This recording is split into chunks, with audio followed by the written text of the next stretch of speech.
Lord. വേഗം വരുന്ന കർത്താവായ യേശു ക്രിസ്തുവിൻ്റെ നാമത്തിൽ എല്ലാ വിശുദ്ധന്മാർക്കും സ്നേഹവന്ദനം.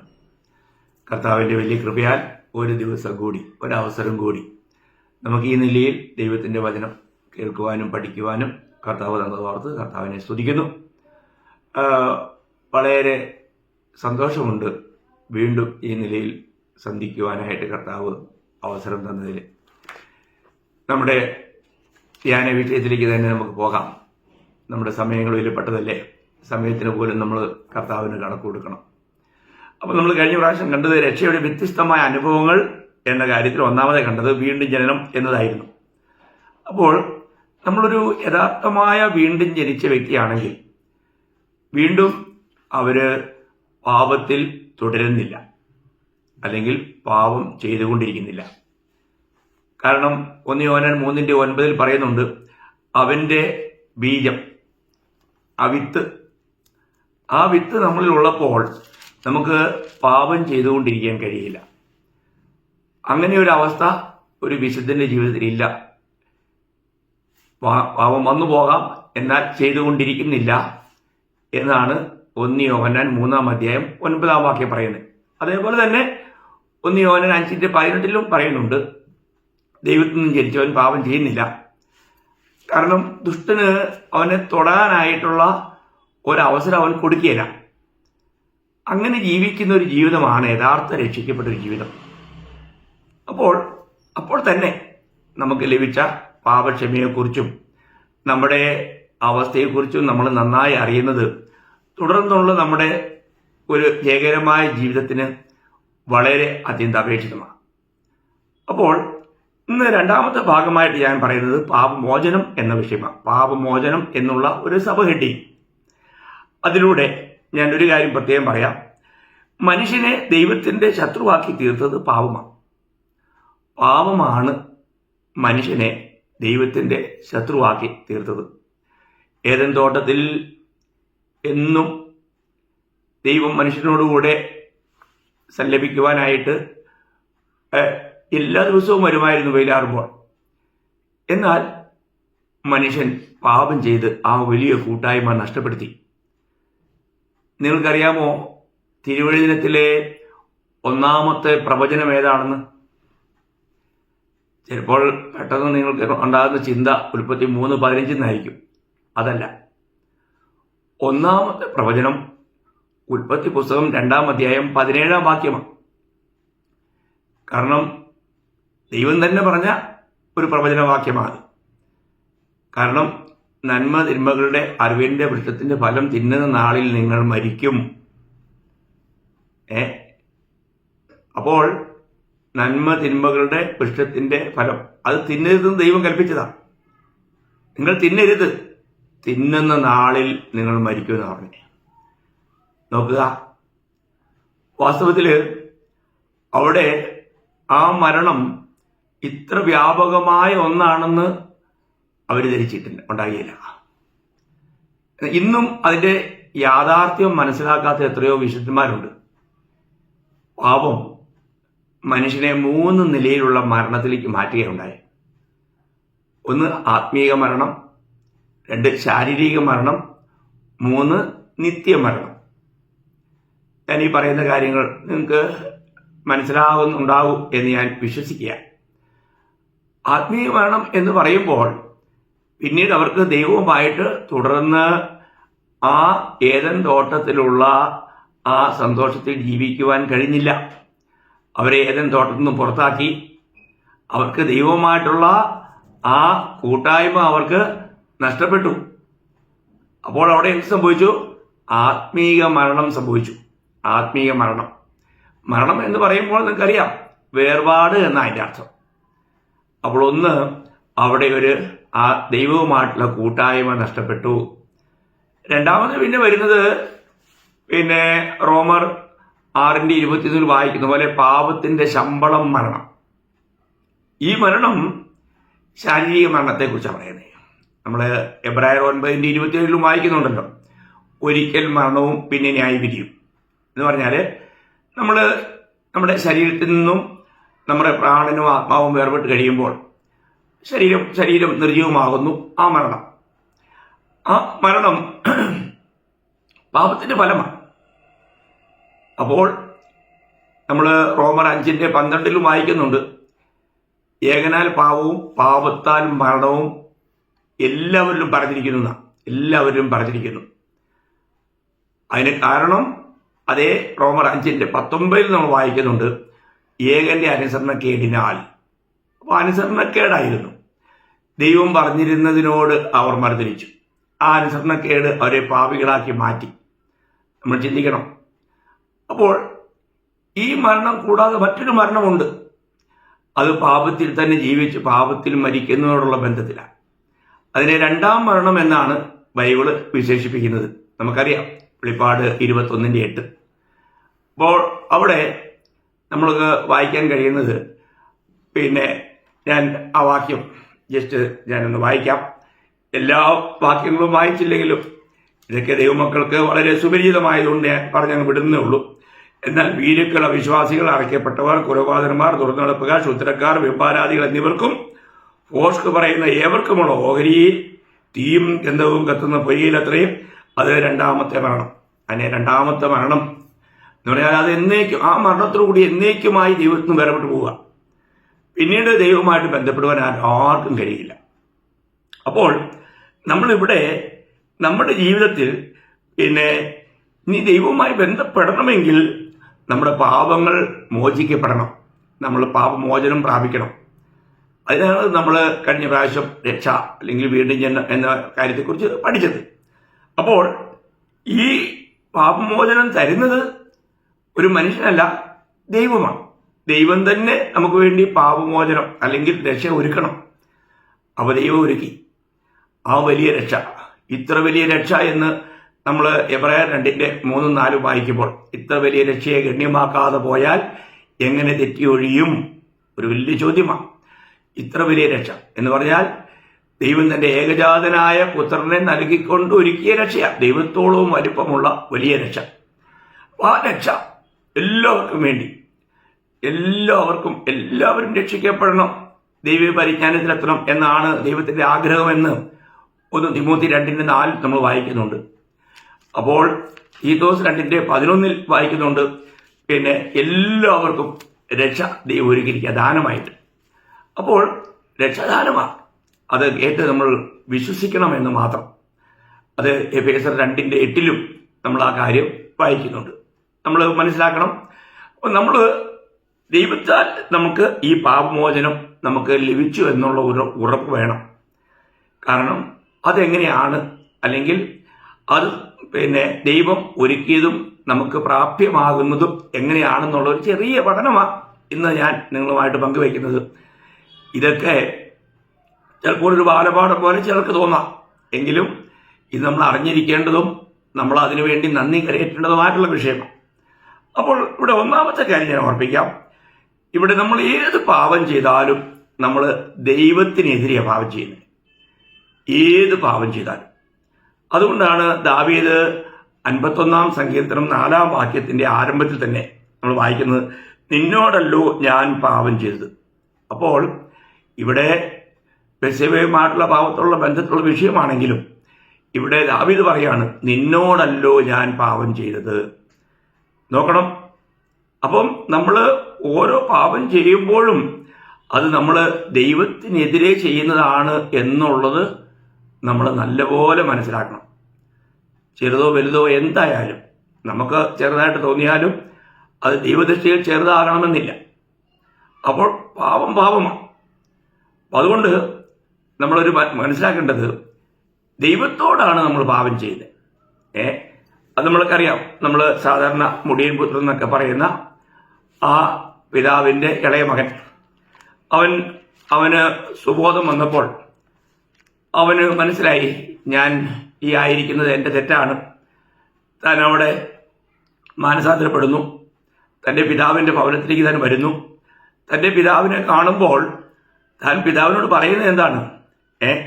ഞാൻ നിന്നോടും സ്വർഗത്തോടും പാപം ചെയ്യുന്നതാണ്. ഞാൻ നിന്നോടും സ്വർഗത്തോടും. ഈ സ്വർഗത്തോട് എന്ന് പറഞ്ഞിരിക്കുന്നത് ദൈവത്തോട് എന്നുള്ള അർത്ഥത്തിലാണ്. വളരെ മനസ്സിലാക്കണം. അപ്പോൾ നാം ആരോട് പാപം ചെയ്താലും അത് ദൈവത്തിനെതിരെയാണ് പാപം ചെയ്യുന്നത് എന്ന് നമ്മൾ മറക്കരുത്.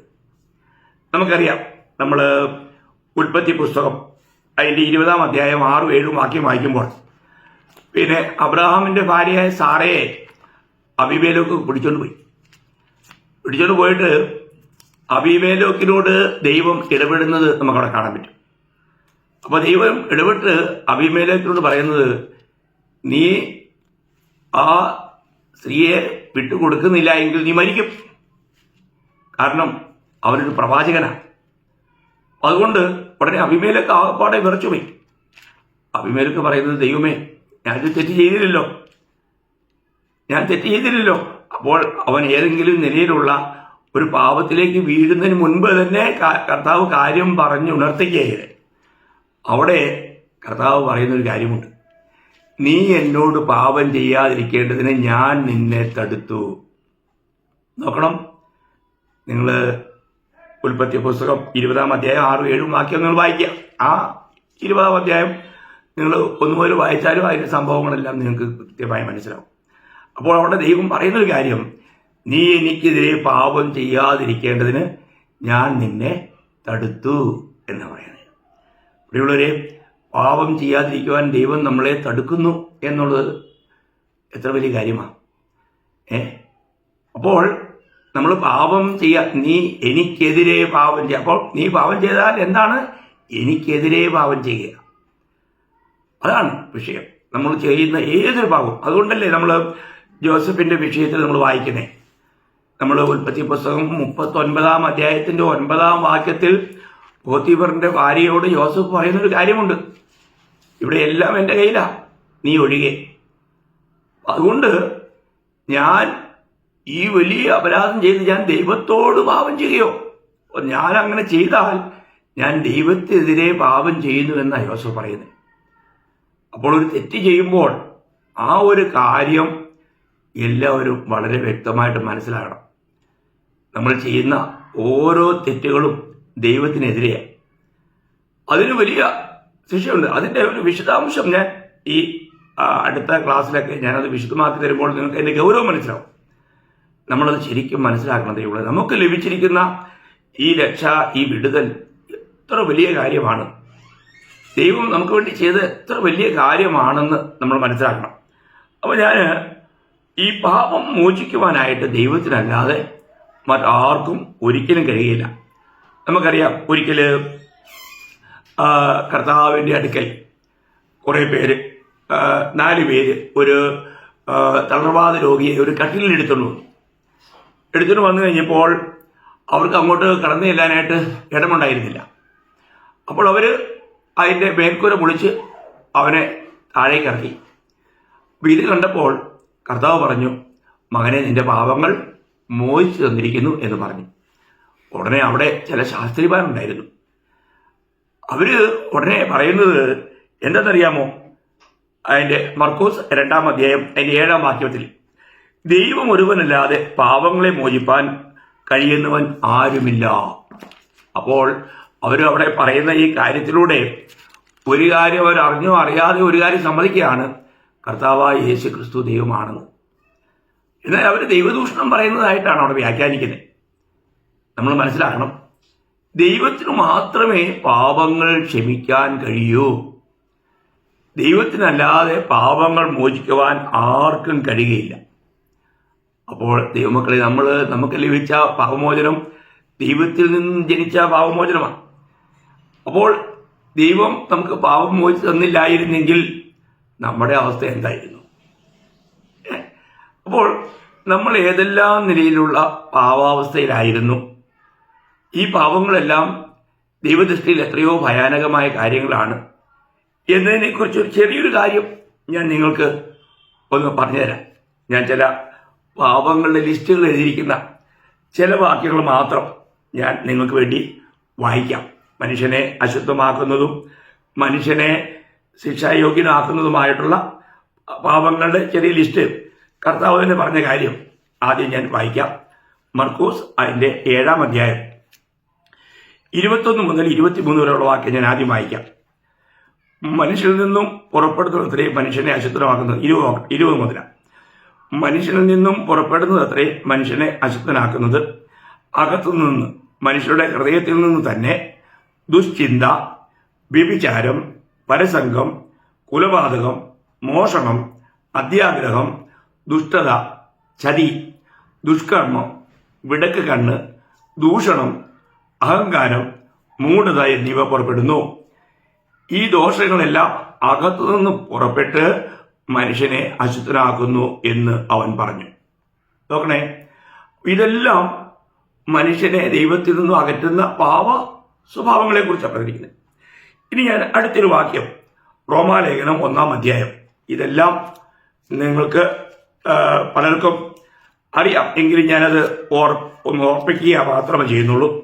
അതിൻ്റെ റോമാലേഖനം 1-ന്റെ 29 മുതൽ 32 വരെയുള്ള വാക്യങ്ങൾ ഞാൻ വായിക്കാം. ദൈവത്തെ പരിജ്ഞാനത്തിൽ ധരിപ്പാൻ ഇഷ്ടമില്ലാത്തതിന് തക്കവണ്ണം ദൈവം അവരെ ഉചിതമല്ലാത്തത് ചെയ്യുവാൻ നികൃഷ്ട ബുദ്ധിയിൽ ഏൽപ്പിച്ചു. അവർ സകല അനീതിയും ദുഷ്ടതയും അത്യാഗ്രഹവും ദുർബുദ്ധിയും നിറഞ്ഞവർ, അസൂയ, കുല, പിണക്കം, കപടം, ദുശീലം എന്നിവ തിങ്ങിയവർ, കുരളക്കാർ, ഏഷണിക്കാർ, ദൈവദോഷികൾ, നിഷ്ഠൂരന്മാർ, ഗർഭിഷ്ഠന്മാർ, ആത്മപ്രശംസക്കാർ, പുതുദോഷം സങ്കല്പിക്കുന്നവർ, മാതാപിതാക്കന്മാരെ അനുസരിക്കാത്തവർ, ബുദ്ധിഹീനർ, നിയമലംഘികൾ, വാത്സല്യമില്ലാത്തവർ, കനിവറ്റവർ, ഈ വക പ്രവർത്തിക്കുന്നവർ മരണയോഗ്യർ എന്നുള്ള ദൈവന്യായം അവർ അറിഞ്ഞിട്ടും അവയെ പ്രവർത്തിക്കുക മാത്രമല്ല പ്രവർത്തിക്കുന്നവരിൽ പ്രസാദിക്കുകയും ചെയ്യുന്നു. നോക്കണം, ഇവിടെയെല്ലാം പാപത്തിന്റെ നാം ചെയ്തു പോന്നിരുന്ന അനേക പാപങ്ങളെ ഇവിടെ തൊട്ടുണർത്തി പറയുകയാണ്. ഇനിയും ഞാൻ 1-2 വാക്കുകൾ വായിക്കാം. 1 കൊരിന്ത്യർ അതിന്റെ 6-ാം അധ്യായം 9-10 വാക്യം. 1 കൊരിന്ത്യർ 6-ാം അധ്യായം അതിന്റെ 9, 10, 11 വാക്യം കൂടെ വായിക്കാം. അന്യായം ചെയ്യുന്നവർ ദൈവരാജ്യം അവകാശമാക്കിയില്ല എന്ന് അറിയുന്നില്ലയോ? നിങ്ങളെ തന്നെ വഞ്ചിക്കാതിരിപ്പിൻ. ദുർനടപ്പുകാർ, വിഗ്രഹാരാധികൾ, വ്യഭിചാരികൾ, സ്വയഭോഗികൾ, പുരുഷകാമികൾ, കള്ളന്മാർ, അത്യാഗ്രഹികൾ, മദ്യപന്മാർ, വാവിഷ്ഠാൻകാർ, പിടിച്ചുപറിക്കാർ എന്നിവർ ദൈവരാജ്യം അവകാശമാക്കുകയില്ല. എന്നിട്ട് പറയാണ്, നിങ്ങളിലും ചിലർ ഈ വകക്കാരായിരുന്നു. എങ്കിലും നിങ്ങൾ കർത്താവായ യേശുക്രിസ്തുവിന്റെ നാമത്തിലും നമ്മുടെ ദൈവത്തിന്റെ ആത്മാവിനാലും നിങ്ങളെ തന്നെ കഴുകി ശുദ്ധീകരണവും നീതീകരണവും പ്രാപിച്ചിരിക്കുന്നു. നമ്മൾക്ക് ലഭിച്ച ആ അനുഗ്രഹത്തെക്കുറിച്ചും പൗലോസിനോട് ഓർപ്പിക്കുക. നിങ്ങളിലും ചിലത് ഇങ്ങനെയുള്ളവരായിരുന്നു. അപ്പോൾ നാം ചെയ്തു പോന്നിരുന്ന പാപത്തിന്റെ ഒരു ചെറിയ ലിസ്റ്റാണ് ഇവിടെ നമ്മൾ വായിക്കുന്നത്. ഇനിയും നമ്മൾ അടുത്തത് ഗലാത്യ ലേഖനത്തിൽ നമ്മൾ അങ്ങനെയുള്ള പാപങ്ങളെക്കുറിച്ച് വീണ്ടും കാണുന്നുണ്ട്. അതിന്റെ 5-ാം അധ്യായം 19 മുതൽ 19-20 വാക്യം. ജഡത്തിന്റെ പ്രവൃത്തികളോ ദുർനടപ്പ്, അശുദ്ധി, ദുഷ്കാമം, വിഗ്രഹാരാധന, ആവിചാരം, പക, പിണക്കം, ജാരശങ്ക, ക്രോധം, ശാഠ്യം, ദ്വന്ദ്വപക്ഷം, ഭിന്നത, അസൂയ, മദ്യപാനം, വെറിക്കൂത്ത് മുതലായവ എന്ന് വെളിവാകുന്നു. ഈ വക പ്രവർത്തിക്കുന്നവർ ദൈവരാജ്യം അവകാശമാക്കിയില്ല. കണ്ടോ, ഈ വക പ്രവർത്തിക്കുന്നവർ ദൈവരാജ്യം അവകാശമാക്കിയില്ല. വീണ്ടും നമ്മൾ എഫേസ്യ ലേഖനത്തിലേക്ക് വരുമ്പോൾ എഫേസ്യ ലേഖനം 5-ാം അധ്യായം അതിന്റെ 3 മുതൽ 5 വരെയുള്ള വാക്യം ഞാൻ വായിക്കാം. ദുർനടപ്പും യാതൊരു അശുദ്ധിയും അത്യാഗ്രഹവും നിങ്ങളുടെ ഇടയിൽ പേർ പറക പോലും വരുത്. അങ്ങനെയാകുന്നു വിശുദ്ധന്മാർക്ക് ഉചിതം. ചീത്തത്തരം, പൊട്ടച്ചൊൽ, കളിവാക്ക് ഇങ്ങനെ ചേർച്ചയില്ലാത്തവ ഒന്നും അരുത്. സ്തോത്രമത്രേ വേണ്ടത്. ദുർനടപ്പുകാരൻ, അശുദ്ധൻ, വിഗ്രഹാരാധിയായ ദിവ്യാഗ്രഹി ഇവർക്ക് ആർക്കും ക്രിസ്തുവിന്റെയും ദൈവത്തിന്റെയും രാജ്യത്തിൽ അവകാശമില്ല എന്ന് നിങ്ങൾ അറിയുന്നുവല്ലോ. കണ്ടോ, പാപത്തിന്റെ ഒരു ചെറിയ, ഇനി ഞാനൊരു വലിയ ഡേഞ്ചർ, ഈ ഭാഗങ്ങൾ ആക്ച്വലി രക്ഷിക്കപ്പെട്ട് വിശുദ്ധന്മാരെന്ന് പറയുന്നവരുടെ ജീവിതത്തിൽ ഉണ്ടായിക്കൊണ്ടിരിക്കുന്ന പാവങ്ങളെ കുറിച്ചാണ്. എങ്കിലും പാവത്തിന്റെ ലിസ്റ്റ് ആയതുകൊണ്ട് ഞാൻ ആ ഭാഗം കൂടെ ഒന്ന് വായിക്കാം. നിങ്ങൾ വളരെ ശ്രദ്ധിക്കണം. ഇത് അനേക വിശുദ്ധന്മാരെയും ഭയങ്കരമായിട്ട് കാർന്നു നിന്നുകൊണ്ടിരിക്കുന്ന ചില പാവ സ്വഭാവങ്ങളാണ്. രക്ഷിക്കപ്പെട്ടെന്ന് പറയുകയും ചെയ്യും, എന്നാൽ അവരിങ്ങനെയുള്ള പാവത്തിൽ ജീവിക്കുന്നത്. ശ്രദ്ധിക്കുക. അന്ത്യകാലത്ത് ദുർഘട സമയങ്ങൾ വരും എന്നറിയുക. മനുഷ്യർ സ്വസ്നേഹികൾ, ദ്രവ്യാഗ്രഹികൾ, വമ്പ് പറയുന്നവരും അഹങ്കാരികളും ദൂഷകന്മാരും അമ്മയപ്പന്മാരെ അനുസരിക്കാത്തവരും നന്ദി കെട്ടവരും അശുദ്ധരും വാത്സല്യമില്ലാത്തവരും ഇണങ്ങാത്തവരും ഏഷ്ണിക്കാരും അജിതേന്ദ്രിയന്മാരും ഉഗ്രന്മാരും സൽഗുണദോഷികളും ദ്രോഹികളും ദാഷ്ട്യക്കാരും നിഗളുകളുമായി ദൈവപ്രിയമില്ലാതെ ഭോഗപ്രിയരായി ഭക്തിയുടെ വേഷം ധരിച്ച് അതിന്റെ ശക്തി ത്യജിച്ചു കളയുന്നവരുമായിരിക്കും. അങ്ങനെയുള്ളവരെ വിട്ടൊഴിയുക. എന്റെ ദൈവമക്കളെ, ഇല്ലെങ്കിൽ അത് നമ്മളെയും ബാധിക്കും. ശ്രദ്ധിക്കണേ. ഇങ്ങനെ ഈ അന്ത്യകാലത്തിന്റെ ഒരു വലിയ മുന്നറിയിപ്പാണ്. വിശുദ്ധന്മാരിൽ പോലും അനേകരിൽ കടന്നുകൂടിയിരിക്കുന്ന പാപ സ്വഭാവത്തിന്റെ ഒരു വലിയ ലിസ്റ്റാണ് നമ്മളോട് കാണുന്നത്. ഇനിയും ഒരു കാര്യം കൂടി ഞാൻ ആ പാപത്തിന്റെ ലിസ്റ്റിൽ ഒന്ന് ഓർപ്പിക്കാം. അത് വെളിപ്പാട് പുസ്തകത്തിൽ നിന്നാണ്. അതിന്റെ 21-ാം അധ്യായത്തിന്റെ 8-ാം വാക്യം ഞാൻ വായിക്കാം. എന്നാൽ ഭീരുക്കൾ, അവിശ്വാസികൾ, അറയ്ക്കപ്പെട്ടവർ, കൊലപാതകന്മാർ, ദുർനടപ്പുകാർ, ക്ഷുദ്രക്കാർ, ബിംബാരാധികൾ എന്നിവർക്കും ഫോഷ്ക് പറയുന്ന ഏവർക്കുമുള്ള ഓഹരിയെ തീയും ഗന്ധവും കത്തുന്ന പൊയ്കയിലത്രയും അത് 2ാമത്തെ മരണം. ഉണ്ടോ? അപ്പോൾ ഇങ്ങനെയുള്ള പാപ സ്വഭാവങ്ങളിൽ ജീവിക്കുന്നവർ എങ്ങോട്ട് പോകുന്നു പറഞ്ഞേ? നിത്യാഗ്നിയിലേക്ക് പോകുന്നു, 2ാമത്തെ മരണത്തിലേക്ക് പോകുന്നു. അപ്പം ഇവിടെ നമ്മൾ ഒരു കാര്യം മനസ്സിലാക്കണം. ഇങ്ങനെയുള്ള പാപാവസ്ഥയിൽ ജീവിക്കുന്ന നമ്മളെ രക്ഷിക്കാനായിട്ട് ദൈവത്തിന് മാത്രമേ കഴിയൂ. കാരണം എല്ലാവരും പാപം ചെയ്ത് ഒരുപോലെ ദൈവ തേജസ് ഇല്ലാത്തവരായി തീർന്നിരിക്കുക. അപ്പോൾ ദൈവത്തിന് മാത്രമേ നമ്മളെ രക്ഷിക്കാൻ കഴിയൂ. അതുകൊണ്ടാണ് നമുക്ക് രക്ഷാമാർഗം കർത്താവായ യേശുക്രിസ്തുവിന്റെ ജനനത്തിങ്കിൽ തന്നെ ദൂതൻ ജോസഫിനോട് പറയുന്നത്, അവന് നീ യേശു എന്ന് പേരിടണം. നമുക്കറിയാം മത്തായി 1:21. കാരണം അവൻ തന്റെ ജനത്തെ അവരുടെ പാപങ്ങളിൽ നിന്നും രക്ഷിക്കാനിരിക്കുക കൊണ്ട്. അവനെ തന്റെ ജനത്തെ അവരുടെ പാപങ്ങളിൽ നിന്നും രക്ഷിക്കാനിരിക്കുക കൊണ്ട് നീ അവന് യേശു എന്ന് പേരിടണം. അപ്പോൾ ദൈവം തന്നെ ഈ ലോകത്തിൽ മനുഷ്യനായി വന്നു. നമ്മള് മരണഭീതിയാൽ അടിമകളായിരുന്നു. പിശാച് നമ്മളിൽ ഒരു രീതിയിൽ പ്രഭുത്വം അല്ലെങ്കിൽ കർത്തൃത്വം നടത്തുകയായിരുന്നു. എന്നാൽ അവന്റെ ആ വാഴ്ചയെ ദൈവം തകർത്തു ക്രൂശിൽ. അതുകൊണ്ടാണ് എബ്രായർ 2:14-15 മക്കൾ ജഡരക്തത്തോട് കൂടിയവരാകൊണ്ട് അവനും അവരെ പോലെ നമ്മളെപ്പോലെ വചനം ജഡമായി തീർന്നുകൊണ്ട് ഈ ലോകത്തിൽ വന്ന് മരണത്തിന്റെ അധികാരിയായ പിശാചിനെ തന്റെ മരണത്താൽ നീക്കി മരണഭീതിയിൽ അടിമകളായിരുന്നവരൊക്കെയും വിടുവിച്ചു എന്ന് പറയുവാൻ കാരണം. അപ്പോൾ നമ്മൾ മനസ്സിലാക്കേണ്ടത്, കർത്താവായ യേശുക്രിസ്തു എന്ത് ചെയ്തു? തന്റെ പാവപരിഹാര ബലി ദൈവനീതിയെ തൃപ്തിപ്പെടുത്തിയതിനാൽ കേവലം തെറ്റിനെ മൂടിവെക്കുകയല്ല, നമ്മൾ ഏറ്റുപറഞ്ഞ് ശുദ്ധീകരണം പ്രാപിക്കണം. ഞാൻ പാപിയാണെന്ന് ഏറ്റുപറഞ്ഞ് ശുദ്ധീകരണം പ്രാപിക്കുവാൻ നമ്മൾ തയ്യാറാകണം. കാരണം പാപമോചനത്തിന് 2 വശമുണ്ട്. നമുക്ക് പാപമോചനം ലഭിക്കുവാൻ അതിന് 2 വശമുണ്ട്. ഒന്ന്, അത് ദൈവത്തിന്റെ വശമാണ്. ദൈവം എന്ത് ചെയ്തു? നമ്മൾ യെശയ്യാവ് 53:6 വായിക്കുന്നു, നമ്മുടെ പാപവും അകൃത്യവും എല്ലാം പുത്രന്റെ മേൽ കർത്താവ് ചുമത്തി. ദൈവം എന്ത് ചെയ്തു? നമ്മുടെ മാനവരാശിയുടെ ആദാമ്യ തലമുറകളുടെ എല്ലാവരുടെയും സകല പാപങ്ങളും അകൃത്യങ്ങളും പുത്രന്റെ മേൽ ചുമത്തി.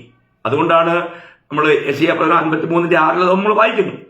അതുകൊണ്ട് പുതിയ നിയമത്തിൽ 1 പത്രോസ് 2:24 അവൻ നമ്മുടെ പാപങ്ങളെ ചുമന്നുകൊണ്ട് ക്രൂശിലേറി. നോക്കണം, കർത്താവ് ആദാമ്യ സന്തതിയുടെ അവസാനം വരെ ജനിക്കുവാനുള്ള സകല മനുഷ്യരും ചെയ്തു കൂട്ടുന്ന സകല പാപങ്ങളുടെയും ശിക്ഷ, സകല പാപങ്ങളും തന്റെ മേൽ പേറി ക്രൂശിലേറി നമുക്ക് വേണ്ടി യാഗമായി. ഈ യാഗത്തിലാണ് പിതാവ് തൃപ്തിപ്പെട്ടെ. മനസ്സിലാക്കുക. അപ്പോൾ അപ്പൊ ദൈവം ചെയ്തു. ദൈവം ചെയ്തതിനെ നമ്മൾ അംഗീകരിച്ചാൽ മതി. ക്രൂശിൽ കർത്താവ് മരിച്ചത് എന്റെ പാപത്തിന് വേണ്ടി ആകുന്നു എന്ന് ഒരു പാപി വിശ്വസിച്ച് അംഗീകരിച്ച് തന്റെ പാപങ്ങൾ കർത്താവിനോട് ഏറ്റു പറയുമ്പോൾ, താൻ പാപിയാണെന്ന് ദൈവത്തിൽ സമ്മതിക്കുമ്പോൾ ആ ക്ഷണത്തിൽ അവർക്ക് പാപമോചനം ലഭിക്കുക. എന്നാൽ ദൈവ ആത്മാവിന്റെ സഹായം കൂടാതെ ഈ ഒരു പ്രകാശനം, വെളിപ്പാട് നമുക്ക് കിട്ടുകയില്ല. നമുക്കത് ശരിക്കും വെളിപ്പെട്ട് കിട്ടണം. അത് വെളിപ്പെടുത്തി തരുന്നത് ദൈവത്തിന്റെ പരിശുദ്ധാത്മാവാണ്. പാപബോധം വരുത്തുന്നത്, ഒരു വ്യക്തിയിൽ സുവിശേഷം കേൾക്കുമ്പോൾ പാപബോധം വരുത്തുന്നത്, യോഹന്നാൻ 6:8 വാക്യം പ്രകാരം പാപബോധം വരുത്തുന്നത് അത് ദൈവത്തിന്റെ പരിശുദ്ധാത്മാവാണ്. അപ്പോൾ പരിശുദ്ധാത്മ പ്രേരണയാലാണ് യേശുവിനെ കർത്താവെന്ന് അവൻ ഏറ്റുപറയാൻ കഴിയുന്നത് എന്ന് 1 കൊരിന്ത്യർ 12:3 നമ്മൾ വായിക്കുന്നുണ്ട്. അപ്പോൾ ആത്മാവിലല്ലാതെ ഒരുവന് യേശുവിനെ കർത്താവെന്ന് ഏറ്റുപറയാൻ കഴിയില്ല എന്ന് പറയാൻ യഥാർത്ഥമായും തന്നെ ഏൽപ്പിച്ചു കൊടുക്കുന്ന ഒരു അനുഭവം ആത്മാവിന്റെ പ്രവർത്തന ഫലമാണ്. പാപബോധം നമ്മളിൽ ഉണ്ടാക്കുന്നു, മാനസാന്തരം ദൈവം നമുക്ക് തരുന്നു. അങ്ങനെ നമുക്ക് പാപങ്ങൾ ഏറ്റുപറഞ്ഞ് പാപിയാണെന്ന് സമ്മതിച്ച് നമുക്ക് രക്ഷിക്കപ്പെടുവാനിടയാകുന്നു. എത്ര വലിയ കാര്യമാണ് ദൈവം, എത്ര വലിയ കാര്യമാണ് ഇവിടെ ചെയ്യുന്നത് നമ്മൾ ശ്രദ്ധിക്കണേ. അപ്പോൾ ഇവിടെ നമ്മൾ എന്ത് ചെയ്യണമെന്നാ, നമ്മുടെ മനുഷ്യൻ ദൈവത്തിന്റെ വശം ദൈവം ചെയ്തു കഴിഞ്ഞു. സകല മാനവരാശിക്കും വേണ്ടി ദൈവം രക്ഷ ഒരുക്കി. എന്നാൽ നമ്മൾ എന്ത് ചെയ്യണം? അത് വിശ്വസിച്ച് അംഗീകരിക്കണം. അപ്പം തന്റെ ഏകജാതനായ പുത്രനിൽ വിശ്വസിക്കുന്ന ഏവനും നശിച്ചു പോകാതെ നിത്യജീവൻ പ്രാപിക്കേണ്ടതിന് ആ പുത്രനെ നൽകുവാൻ തക്കവണ്ണം എന്നെയും നിങ്ങളെയും ദൈവം സ്നേഹിച്ചു. അതല്ലേ യോഹന്നാൻ 3:16 പറയുന്നേ. അപ്പോൾ അത് നമ്മൾ അംഗീകരിക്കണം. നമ്മൾ പാപിയാണെന്ന് നമ്മൾ ഏറ്റുപറയണം.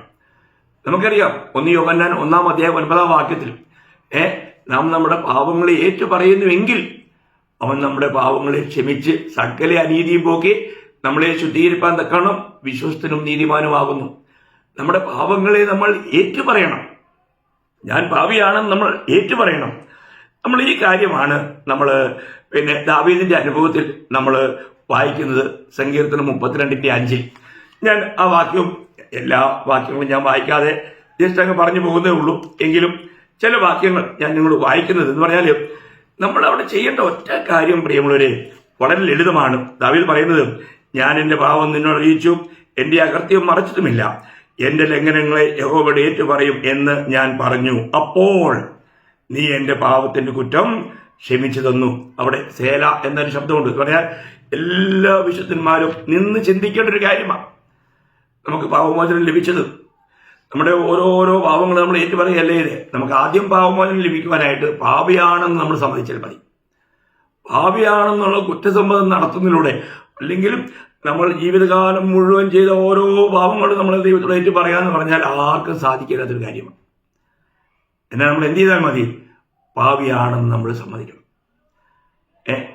അങ്ങനെ പാപിയാണെന്ന് സമ്മതിക്കുന്ന ആ വ്യക്തിക്ക് ആ ക്ഷണത്തിൽ തന്നെ പാപം ക്ഷമിച്ച് കിട്ടുകയാണ്. പിന്നീടുണ്ടാകുന്ന പാപങ്ങൾ ഓരോന്നും നമ്മൾ ഏറ്റു പറയണം. അത് കൃത്യമായിട്ട് കർത്താവേ ഞാൻ പാപം ചെയ്തെന്ന് പറഞ്ഞാൽ പോരാ, എന്ത് പാപം ചെയ്തെന്ന് തന്നെ ഏറ്റു പറയണം. അത് രക്ഷിക്കപ്പെട്ടവരുള്ള ബന്ധത്തിൽ അത് ഞാൻ പിന്നീട് നിങ്ങൾക്ക് അത് വളരെ വ്യക്തമായി തരാം.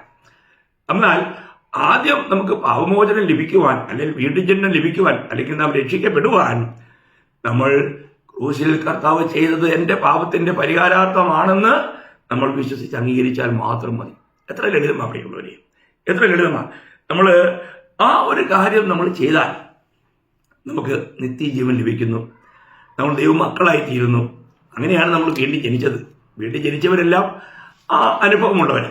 അപ്പം അതുകൊണ്ട് എനിക്ക് ദൈവസ്നേഹത്തിൽ നിങ്ങൾ ഓർപ്പിക്കാനുള്ളത്, നമ്മൾ നമ്മുടെ ജീവിതത്തിൽ ഈ പാപമോചനം എന്ന വിഷയം ഞാൻ ഇനി അടുത്ത ക്ലാസ്സിൽ രക്ഷിക്കപ്പെടുന്നതിന് മുൻപ് ഒരുവന്റെ പാപാവസ്ഥ, രക്ഷിക്കപ്പെട്ട ശേഷം ഒരുവന്റെ പാപാവസ്ഥ, അത് അടുത്ത ക്ലാസ്സിൽ ഞങ്ങൾ പറയാം.